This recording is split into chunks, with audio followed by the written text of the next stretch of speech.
Hey everybody, Matt Green here, and welcome to episode number 9 of Smart Talk, and I'm very excited to share this session with you today. We've got a lot of great questions that were asked, and today I'm going to be talking about what you should be drinking on a regular basis. There's a lot of important things that you should be drinking, and there's a lot of things that you shouldn't be drinking. I'm also going to be covering what kind of sweeteners you can be consuming on a regular basis. There's good and bad sweeteners as well. I'm going to share whether you should eat potatoes, white potatoes, or sweet potatoes, which ones are better.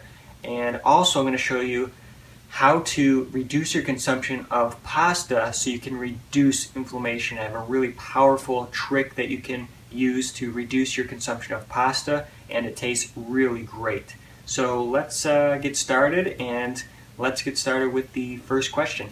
Lisa asks, I want to know what options I have with regards to beverages. At present, I'm only drinking tea and water. Thus, it's becoming very boring. Is Diet Pop out of the question? As I'm diabetic as well as celiac, I must be choosy when it comes to options. Can you please give me some directions here? Hey Lisa, great question, and there's several different options that you have for drinks and different beverages that you can have, but some of the best options that we recommend to members include water, of course, which you're very familiar with. Tea is great too. That's a great choice. Also, unsweetened iced tea is great. We also recommend fruit-infused water. You can have lemon water. Coffee is great. Those are the main beverages that we would recommend, and it's typically what most of our members are drinking. So that's the drinks you want to stay on track with. And the drinks that you want to stay away from are sugary drinks, such as really like fruit juices, sodas, and what else is there? There's sweetened teas at the store. There's some that come in the cans, the big cans of tea that you can get. They have a lot of sugar in them. There's sweetened teas. Snapples are not very good for you. You know, just any flavored drink at the store that you can buy typically is the best for you. So I would recommend really sticking to those options that I stated just a second ago. And even with coffee creamers in coffee, a lot of members make this mistake sometimes where they drink coffee in the morning, they think it's great, and then they add a coffee creamer into their coffee, which is very processed, as you may know, and it can really cause a lot of issues with diabetes, weight gain, and lots of health complications. So you just have to be really careful and choosy with the drinks that you're drinking, and they definitely can affect diabetes if you're not careful about the drinks that contain sugar. So you just have to be careful with that.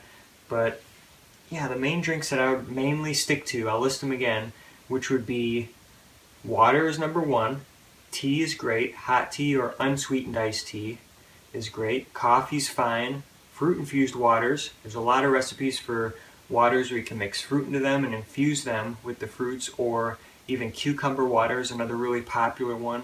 And also coffee is another one, and lemon water is great too. So those are the main options that I would stick to. They're going to keep your blood sugar levels balanced, especially since you're diabetic. It's really important to keep your blood sugar levels balanced. And all the drinks that we recommend that we've been talking about are going to keep your blood sugar levels balanced.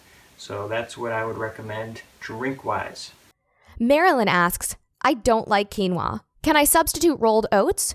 Hey Marilyn, great question, and the reason we recommend quinoa is because it has a lot of protein in it. If you read the label and the nutrition facts of quinoa, you're going to see that about a cup of quinoa contains 20 grams of protein, so it's a lot, and it's very healthy for us, and it keeps us very full. It's a very filling meal, especially when you add veggies and other things to the meal as well. It can be very filling, so we recommend quinoa for those reasons. And rolled oats is also fine. I guess it really depends on what you're going to be swapping it out for. Is it for breakfast or is it for dinner? And I know something that we recommend is a quinoa for breakfast. That's fine if you want to swap in rolled oats instead of the quinoa, that's fine. And oatmeal is also great for us. It's got a lot of fiber. It's very nutritious for our bodies. It's also got protein in it, just not as much as quinoa.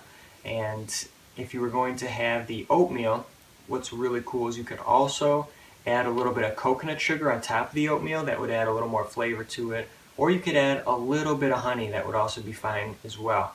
But rolled oats is also a great food that you can eat. I would say quinoa is a better food than rolled oats because it's got more protein in it and it can fill you up. So in those regards, it's better because it fills you up more, and it's got a lot more protein. But also, rolled oats are also great, and it's good to eat both. I mean, if you can have quinoa and you like it, just not a whole lot, I mean, it wouldn't hurt to have quinoa every once in a while as well, maybe for dinner or lunch. And then the rolled oats you could have for breakfast. That's perfectly fine. They're both very good for you. They both have a ton of fiber. So I think you're making the right decision. Lori asks, I'm struggling to stick to an anti-inflammatory diet because all of the high inflammation foods are the exact ones I love. For example, is there a good substitute for pasta? Hey, Lori, great question. And it's definitely tough, especially if you like pasta, to stay away from it because it's very addicting, and you want to keep coming back for seconds and thirds. It's a very addicting food. But the problem is, which you're absolutely right, is it's an inflammatory food. It can cause fatigue after you're done eating it. It can cause your joints to be achy, and it can cause a lot of weight gain. So there's a lot of inflammation tied to pasta. So some of the things that I would recommend for reducing pasta, and actually my number one favorite way to reduce pasta is to have zucchini pasta, which is great. I'm not sure if you've ever had it before, but you can get, there's the zucchini tools, like it's a little spinner. You can get it on Amazon or at it's actually called a spiral cutter. And you can put the zucchini in it, and if you just twist it around, it takes the skin of the zucchini.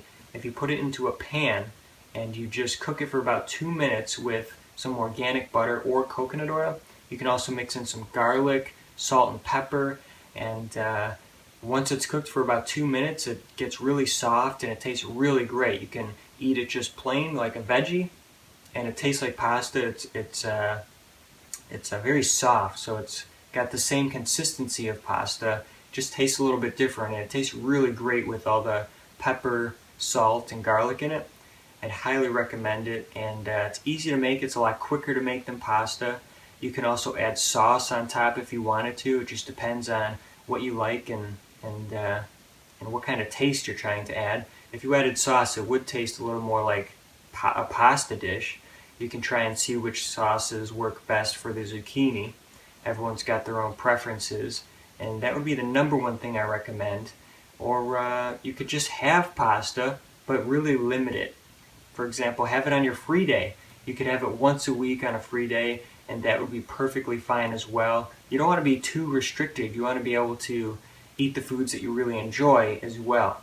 And so that's what I would recommend is eat the zucchini pasta. You can have that as much as you want. There's no restriction on it. You can have unlimited amounts, and then reduce your consumption of pasta. And I would recommend eating pasta possibly once a week, maybe on the weekend or whenever you have your scheduled free day. Stuart asks, I know you said to stay away from potatoes. Does that include sweet potatoes? Hey Stuart, great question. And potatoes in general, I mean, they're very nutritious. They're a vegetable and they're good for us. It's just that if you have them in excessive amounts, for example, every single day, your blood sugar levels are going to be constantly elevated, and it's going to be very starchy for your body, and it's not going to be the healthiest thing to eat every single day.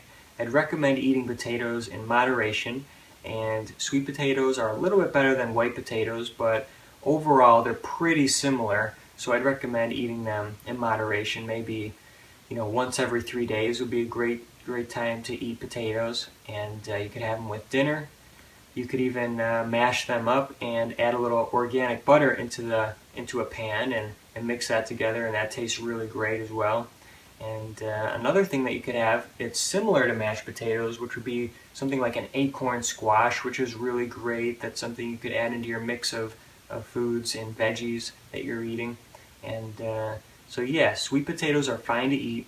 Even white potatoes are okay to eat. You just want to make sure you're eating potatoes in general in moderation, just so you're keeping your blood sugar levels balanced, and so you're not gaining any weight. I mean, ideally, if you were at your ideal weight, it wouldn't be a huge deal if you ate a potato, like every day. I mean, but if you were gaining weight and it wasn't making you feel the best, then I'd recommend reducing your potatoes. I mean, the only reason that you would really limit potatoes is if you're trying to lose weight. If you've already lost all the weight you wanted to lose, then you can be a little bit more flexible, and you just have to watch the food you're eating and really gauge what works best for you. It's going to be different for every person. So I would just try to, just see how potatoes work. Maybe you can eat them more often than other people do. It just depends on how much weight you're trying to lose. And I would just sort of gauge it in that regard. So hopefully that sets you on the straight path. And there's no real better potato, sweet potato or white potato.